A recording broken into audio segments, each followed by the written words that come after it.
Cause you don't know football. Reek put us together like the Avengers. For the love of the game, this ain't for the pretenders. Used to strap them up, that's why we qualify. So when I tell you you don't know, I won't apologize. It get ugly on the gridiron, and I'm tired of watching all of these analysts misfire. This raw ain't politically correct, but either way you put it, man, we blessed. Tell y'all networks they should get hip to us. Moving on to big things when they pitch to us. A hot take can make you put on the gloves, but at the end of the day, it's all love. So as you gon' bring the stats to the room, or maybe the eye test to the Zoom, just know we appreciate y'all. But cause you don't know football, cause you don't know football, cause you don't know football. All right, can you hear me? Yes, sir. Yes, sir. Okay, back for part 2. You see, because one is not enough for you. You see what I'm saying? All right, so we're gonna start with a team that could have very easily been the finale team, but I'm gonna put them here. I think you know where I'm going with this. Let's talk about those Indianapolis Colts. Fatal flaw of my Indianapolis Colts. Your Indianapolis Colts. They have uncertainty at quarterback, which is going to cause them a great deal of heartache. Last year, they went through 6 quarterbacks. This year, they already have 4 in the roster. I believe you guys are going to go with Dart. Dart. And no, not what's the Ain't no Dart on this roster. I apologize. We got Anthony Richardson and we got the Giants had starting quarterback from before. Let me see. the Giants starting quarterback. What are you talking about? That's not no. Oh, you're talking about Daniel Jones. Jones, yes. Okay, I forgot. As crazy as it sounds, I forgot he was on the Giants for a second. Yeah, he did very well for you guys last year before he's injured. Him and Quinn Richardson. I see where you guys are going with that because Quinn Richardson is still extremely young. Anthony Richardson. Quinn Richardson, the basketball player. Yeah. Anthony Richardson is still extremely young, athletic, has all the tools there. He hasn't been able to put them together to be a starting quarterback. You bring in Daniel Jones. Daniel Jones is I thought he was a bust, but when he got there, he was someone different. But in certain situations, you're gonna create a competition and cream rise to the top. In this situation, I think you're just going to make an uneasy locker room, because some people aren't going to be believers and some people are. Plus, Daniel Jones he's gonna have a short recovery. Like what he tore his 6 months. Yeah, and he's playing now. Like he's practicing. He's doing 7-on-7s. Like he's playing now. I don't like that at all. I don't like people are coming back from injuries faster now. I mean, people are, but people aren't quarterbacks. I mean, like I get you coming back and you still like what's his name for the Lions playing with those braces on his hand and his arm. That's fine. This is a quarterback. Like you need to be fully healed, because like everyone else can get hit, but everyone is trying to hit a quarterback. Like this is a little different. It's a super quick because I want to say Achilles is normally a year. He is. I'm telling you, they're not worried about him week 1. That's everything that I'm hearing. I mean, listen, just because someone said it, don't make it right. I mean, at the end of the day, if so, you tell me you're gonna risk your starting quarterback on like take it away from football. Jason Tatum Achilles tear, comes back. He's in the playoffs. This is a year later. Oh, It I wasn't a think full year. Jason Tatum yeah, didn't come back in a full year. he came back like 9 months, and then he was injured again in the playoffs. That that's a dangerous. He was cautious. He was cautious. But I would say there's a lot more athleticism on the Achilles of a basketball player than a quarterback. There's a lot more contact on the Achilles of a quarterback than a basketball player. It So, only gets hit in the Achilles. You tear it because you're doing athletic stuff and it's not ready to bear it. or because you get tackled in the trenches and a defensive end or offensive lineman rolls over it. Like there's a lot more danger, in my opinion. Um, but I think you guys got rid of a receiver. He was your number 3 receiver. Like maybe your receiving room was Michael crowded. Pittman Jr. Yes. Your number three receiver, not that big a deal. I would have liked for you to um get another pass rusher, but besides, I don't like your quarterback situation at all. Okay, that's fair. So, in terms of quarterback situation for the Colts, I have to look at what I do know. He played very well last year. Our team was clearly way worse when he was not on the field. And for everything they're saying, he's just fine. Daniel Jones is just fine. Okay. I can live with that. I also agree. I think we still should get another wide receiver in the building. I don't love our wide receiver core. But I think we definitely have some matchup problems that we can take advantage of. Tyler Warren, our tight end, who he's going to be one of the top 5 tight ends in the NFL this year.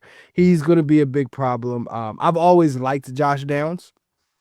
Alec Pierce, I think he's good, not great, but if we could isolate Alec Pierce to be like, all right, let's have to focus on all these other things, then I would like how our wide receiver roster looks. But for me, I mean you alluded to it, but I'm like going way harder on that. We don't have a standout pass rusher. And you know what I mean? Like, and that's gonna be our fatal flaw. We can't just get to the quarterback. Even if Liatu Latu takes a leap, we still need a standout pass rusher. JT to what's it? To Manoa JTT. the guy out of Ohio State. I don't believe he's going from not seeing the field to really helping what we need on defense. That's my feeling about what that is. Do we have depth at pass rusher? Yes, and I do love that. I would also love more for us to have a standout star at a pass rusher. That would make me very happy. Yeah. Again, I like the pass rush thing is a major issue. I really don't like your quarterback situation. Daniel Jones has. Wait, hold on. Sorry. Do you hear that outside? Can you hear that? No. This is New York. They're just like letting off like fireworks outside.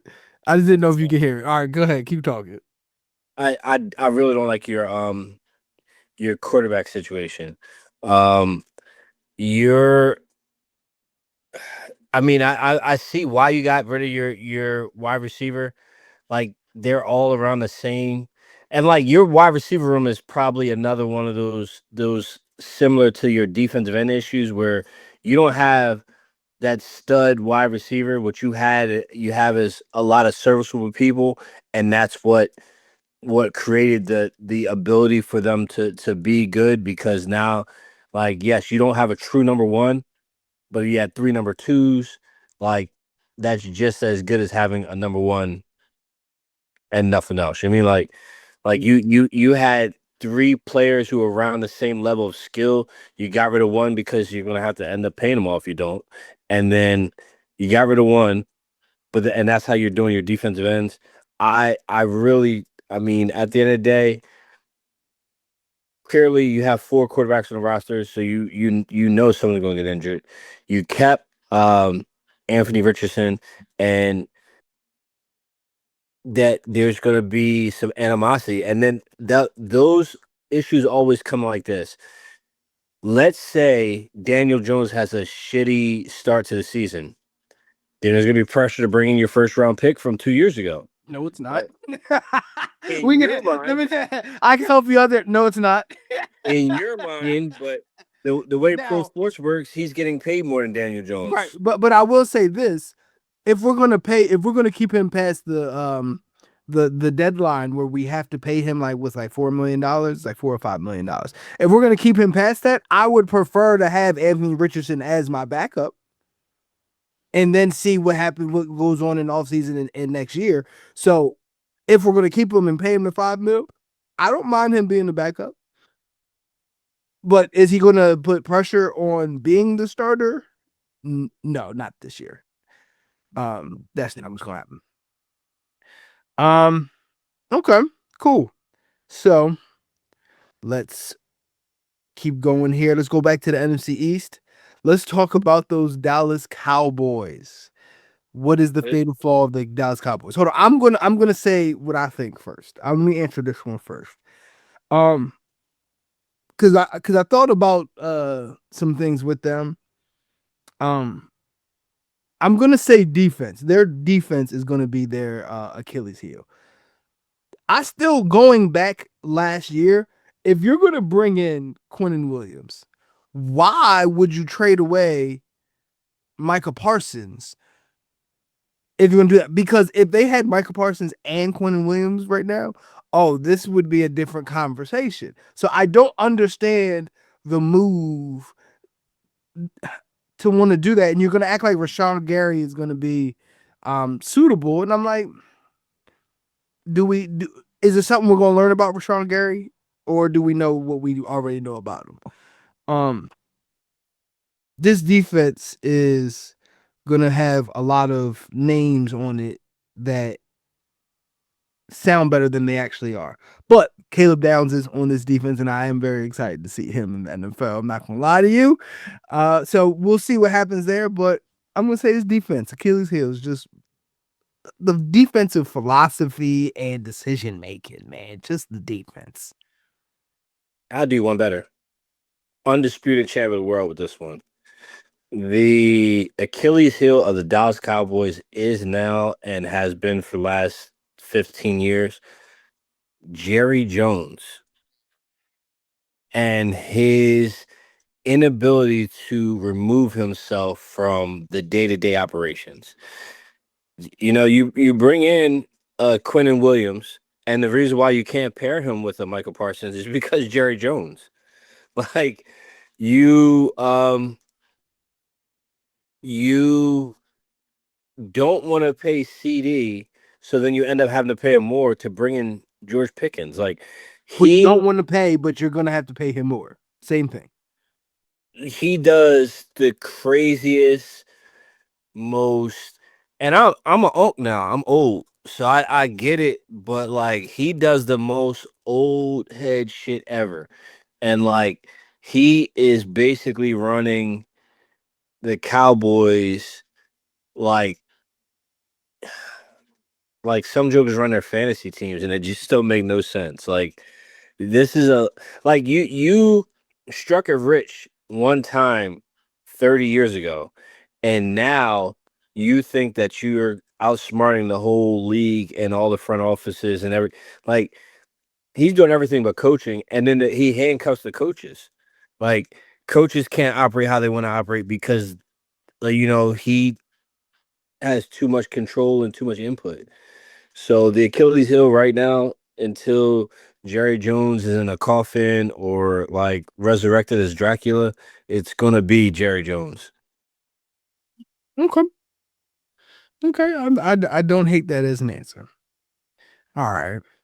So let's finish up this NFC East, and we're going to talk about these Philadelphia Eagles.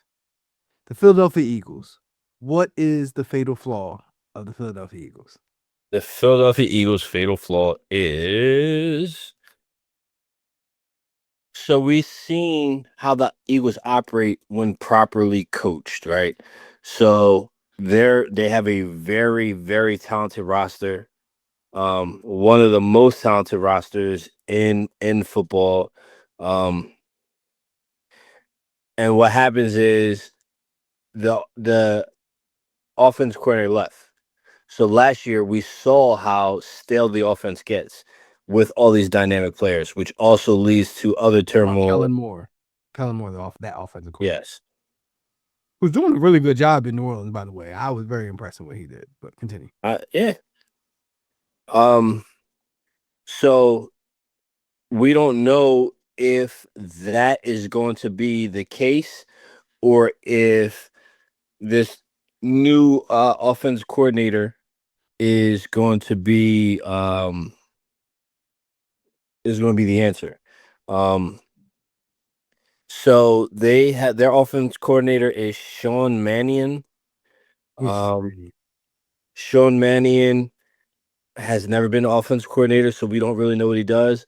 He has been an offensive assistant and a quarterback coach for the Green Bay Packers. He's worked under Matt LaFleur. I mean, we have to see what it's going to be. The other thing is obviously the key departure is going to be AJ Brown. They want us to believe that Mekhi Lemon is the heir apparent to AJ Brown. I mean, there's big differences. AJ Brown's a little bit taller, a little bit bigger. I think Mekhi Lemon can be, just as stout as an AJ Brown. He gets with those NFL trainers, that NFL diet. He will put on the 30 pounds it takes to be AJ Brown's size, but he's still only 5'11". AJ Brown also. I think they're trying to make him AJ Brown. I think they're trying to make Mekhi Lemon, not necessarily AJ Brown. Here's my thing. Devontae Smith is a smaller wide receiver. Yes. Right? He's 170 pounds. Yes. Right? He is your speed. He is the guy that's going to get separation. AJ Brown was your red zone target. Right? I don't.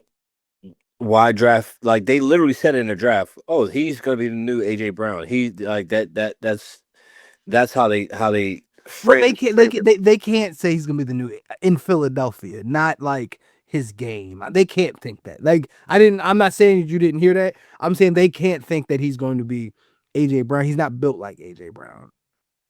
I mean, I don't know what AJ Brown came in the league as, but 5'11" to 6'1", not too far off. 194 pounds to 226. It's that grown man weight that can be done. AJ Brown also was a much better college prospect and came out of the SEC with Ole Miss. And Mekhi Lemon's USC, Big Ten. Just different levels of competition he's faced so far. Philadelphia has the tendency to burden players, and I don't know. I don't know much about Mekhi Lemon. I just know he went to USC, and I don't know where he's from originally. But the problem with being Mekhi Lemon is, like, had this been any other team, he would be able to come along naturally. Because it's the Eagles and the Eagles have an answer everywhere else, it's going to be an issue for him in his development, because you got your Jalen Carters, you got your Zach Bombs, you got your Jahad Campbells, you had, like, they went out Keon Mitchell, Cooper DeJean, Jeremiah Trout Jr. You have all these players. You have backups at all these positions as well. Like, you created a situation in which everything is top tier, right? Everything is top tier. Then you go get this rookie first round, And at the time you saw AJ Brown on the roster, you get the rookie first round, you trade AJ Brown immediately after. People are going to expect Super Bowl or bust with this team. And I don't think Makai Lemon is going to be that cog to fit right away. And Devontae Smith, he's going to be the true number one. We just need to see where that offensive coordinator goes and Makai Lemon. Those are the two biggest So questions. what was your fatal flaw though, just so I was clear? It's going to be the offensive coordinator. Okay. All right. So that's what I was thinking. Okay. So, I'm not a person that feels who's going to be on the side of losing AJ Brown this year is going to be a plus for the Eagles. I'm not going for it. They lost something. They're worse today than they were yesterday. Okay. And this is what I've now next year, we might be able to have a different conversation next year. But this year, and not only that, you got a rookie. And I don't care if the rookie is an all-time great. While he's a rookie, he's not going to he will be a limiting factor. There will be a ceiling that somebody's going to figure out about him, and that's going to be his undoing for this year. He's a rookie. My fatal flaw for the Philadelphia Eagles is actually going to be culture. I think by getting rid of AJ Brown, they felt like they identified that they had a culture problem because it wasn't talent. It's not talent on this team last year or this year. And they feel as though they got rid of what will improve the culture. That I completely disagree with. I could have also easily said coaching. I could have said that too, but I'm saying culture. Because when you have a conversation about an overly talented team losing, they lost to the San Francisco 49ers in the playoffs. The San Francisco 49ers had every injury you could imagine going into this. That should have been a blowout for the Eagles. That should have been like the Eagles playing Penn State or you know what I mean? Something like that. And instead they lost. That's and when situations like that happen and it's clearly not talent, what the situations the coaches decided to put them in, I felt like whatever the problem was or the problems were, I feel like that exacerbated it. And they were asking Jalen Hurts to do things that he's not comfortable doing. And so he decided, I'm not going to do that. And those things coincided with things that AJ Brown wanted to see more of. And he's like, well, I'm not understanding why this isn't happening. And they didn't make adjustments to put them in situations that made them better. So I think they got a culture problem in Philadelphia. I really do. And I'm really interested to see how this turns out in the next 3 years.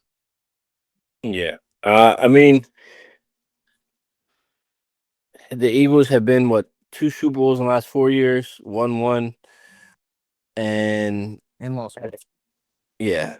I feel like when you're this close, you fix the culture issue and you keep AJ on the team. You let Makai Lemon be the number 3 wide receiver.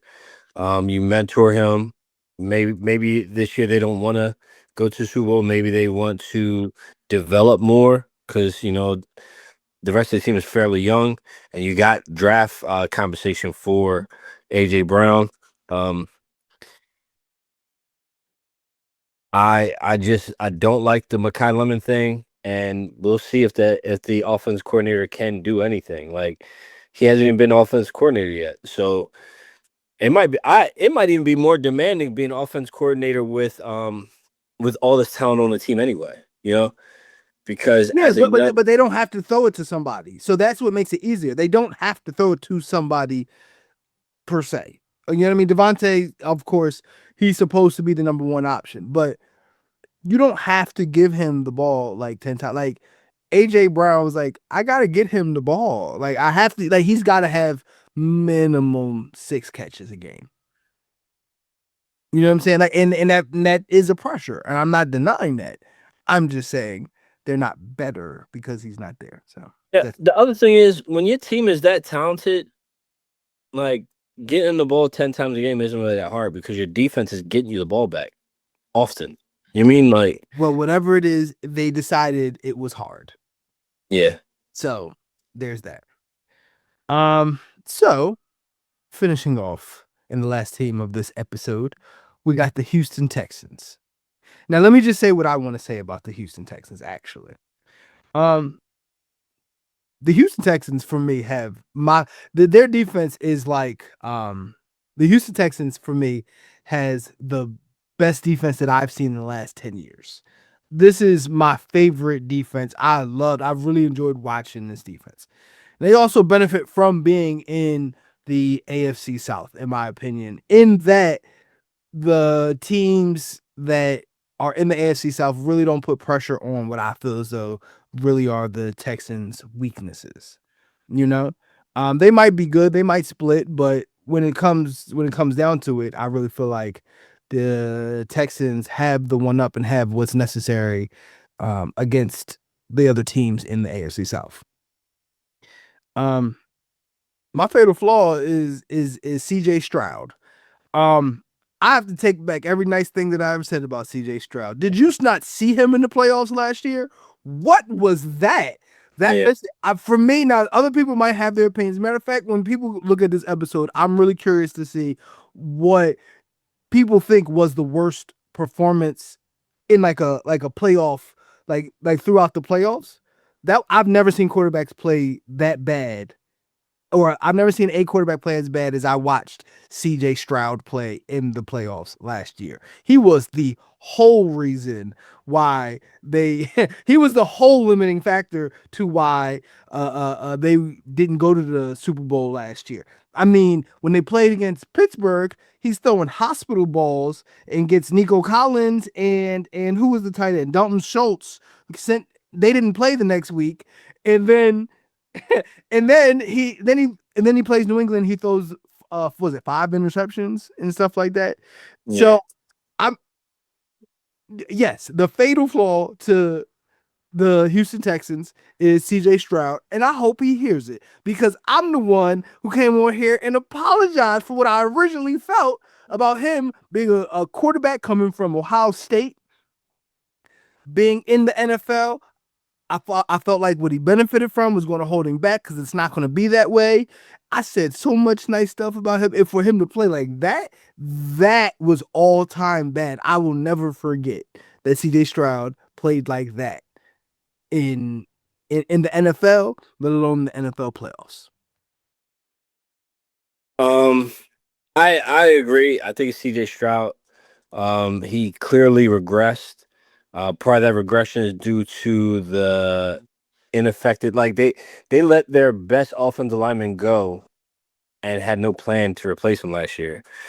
This year, I think they addressed it, but like he, like when a boxer gets punch drunk, he never comes back. When a quarterback gets sacked too many times, or when a quarterback gets afraid, he's never the same quarterback again.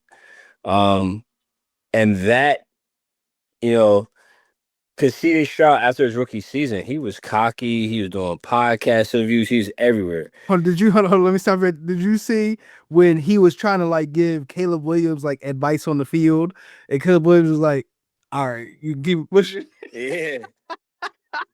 In retrospect, like what? Yeah, he should have shut up. Go ahead, keep going. I feel like, maybe they did correct the offensive line issues, but like it's more than just your offensive line can't be that bad. You mean like when your offensive line is that bad, it's not personnel, it's probably coaching. You mean like I get that, but the man threw 5 interceptions in the playoff game. yeah. He threw 5. He made it look very bad. I was one of the first ones on. I really was a believer. Now, like Hold on. Let's put that in retrospect. For a season, if one DB gets 5 interceptions, he's going to the Pro Bowl. He threw that in one game in the playoffs. Are you kidding? Like, yeah. Go ahead. They also didn't address the other issues. Like you regress in the fact that you're not putting the things around him that he needs. They You talking about in terms of an offensive line? offensive line. I like Nico Collins. I think Tank Dell was injured last year. Yeah, I mean, we got to see what Tank Dell's even going to be because he tore his knee up. He tore his knee up. Like, I don't know what he looks like right now in terms. So I have no. Tank Dell might be bad still, like. They went on got the running back David Montgomery. But David Montgomery got a lot of years on his is that it? Check out what I can find it. Yes, that is. I don't know what the fuck that is. Hold on. So, listen, man, I don't know what you watching. We ain't into that weird stuff here. In case you don't know football, man. Oh, it's his condition. No games, twins, for Brad. What the fuck? They went and got David Montgomery. He's a good running back because last year they had what's his name from the Bengals? Fuck. Joe Mixon? Yes. And Joe Mixon was out all season. Mhm. So, I mean, they went and got David Montgomery. David Montgomery is not a true number one, but I guess they'll figure it out.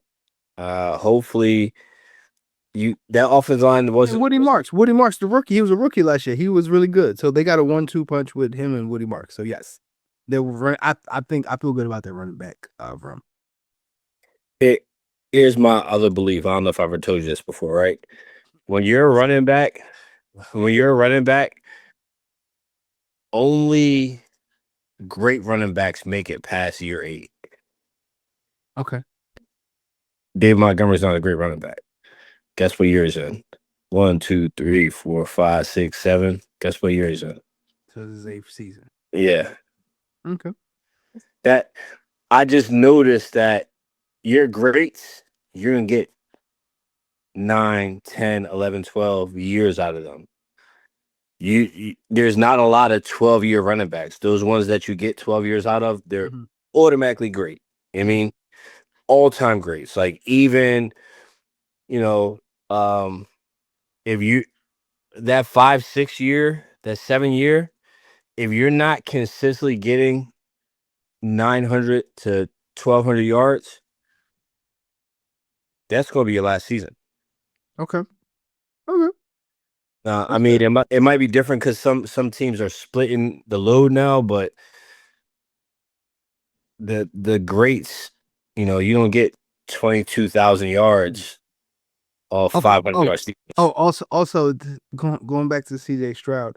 At this point, you do once again, and I'm only saying this because this is a conversation me and you have. This ain't even an on-camera thing. This is an off-camera conversation.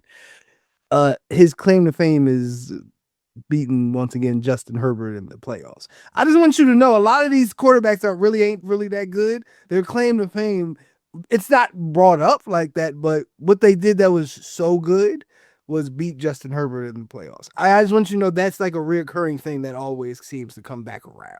Here's my thing though. Because he ain't really done enough. That was the same season that we looked at him and said, "Oh my goodness!" So it's that's that season. I get all that, but the only reason they can hang their hat on that is because for some reason the media anointed your boy. Yes, Ain't my boy. I keep telling you he sucks. I keep telling you he's not that guy. I keep saying they keep saying how versatile, how great, how elite he is, and I mean I've yet to see it, but I think between him and Harbaugh, they're going to both expose each other. CJ Stroud he broke the rookie record, and then it's been downhill since. by the way, with the roster he has right now, he should win a Super Bowl. That's because you're really high on this defense, but with the roster that he has right now, he should go win a Super Bowl, and he's going to lose in the first round. First round is is, you know what? You saying that's rough because he ain't never been out the first round? He has. No, he hasn't. He's been in the playoffs twice. He lost to C.J. Stroud and Oh, I thought we was Trevor talking about Lawrence. CJ. I thought we was talking about CJ Stroud. I apologize. All right. I used him as because off camera we talk about because you bring up Joe Burrow and I like Joe Burrow a little bit more, and I bring up Justin Herbert and you like Justin Herbert more than I do. I don't like Justin Herbert. I think that there are tiers, Don't and lie to these Justin people. Herbert. Don't lie to these people. Justin Herbert is in that same tier because a lot of these dudes they did something once and they get a lot of clout off of it. I.e., Joe Burrow. Like I can't say Joe Burrow and Justin Herbert are far off because both have been unsuccessful. I could say they're far off. Okay. Why? Because Joe Burrow went to one Super Bowl. Yeah, and he also didn't have offensive line when he went to said Super Bowl, and he also won a playoff game, getting sacked the most. He has the record for most amount of sacks in a playoff Listen. game. So yeah, I can. And Justin Herbert had a better rosters than him and did less. So yes, I can say Circus shots do not a Hall of Famer make, right? Like, yes, he has these anomalies on his record. we gotta wrap this up. You better hurry up. Listen, you are big on Joe Burrow. Joe Burrow never makes the playoffs. That's all I gotta say. I don't need to argue no more. Joe Burrow, he been out of playoffs just as many times as Justin Herbert. Let's put it that way. Maybe he made it to one Super Bowl, but if the Super Bowl is the quantifier, then Jalen Hurts is the second best quarterback in the league, and we don't have nothing to say about it. No, just winning playoff games, getting your roster to play better because you're there. That's the identifier. Overcoming what's not on your roster. That's the identifier. Part of your roster is your coaching staff, and Jalen Hurts overcame his coaching staff. And I'm not a Jalen Hurts guy. All I'm gonna say is, and add that to his resume. I agree. I don't think he's the second best quarterback in the league. You said that. I didn't say that. Those words have never came out of my mouth. I know, but if you're going to hold Joe Burrows in such high esteem for making it to the Super Bowl, then you got to give other people who have actually won Super Bowls more credit. We can finish that up. Let me conclude this episode real quick. Well, listen, because you're about to get me heated again, and I feel it coming. so let's just conclude this episode. This is part 2 of Cause You Don't Know Football. Of course, your weekly favorite NFL podcast. Sorry, man. You gotta come back on faster, man. We good, and you supposed to be having content coming out. Now I'm telling people. You see, I was quiet for a while. Now you supposed to have content coming out, and the people need to see it. They come in my comments saying, "Where's Cesar? Where's Cesar? He's so smart. He's so amazing." And they need to see more of you. Is what I'm saying. Okay. Washed up. The uncle's just chilling. I get to it though. I get to it. Okay. So with that said, you can catch the full episodes on Spotify, YouTube. You can catch the reels on Instagram, TikTok, Facebook. We all over the place. Are man. You came in, told us why every team's fatal flaw, why they not going to win a Super Bowl. And I still gotta tell you, cuz you don't know football. I'm your boy Reek, and I'm gonna see you when I see you. Peace.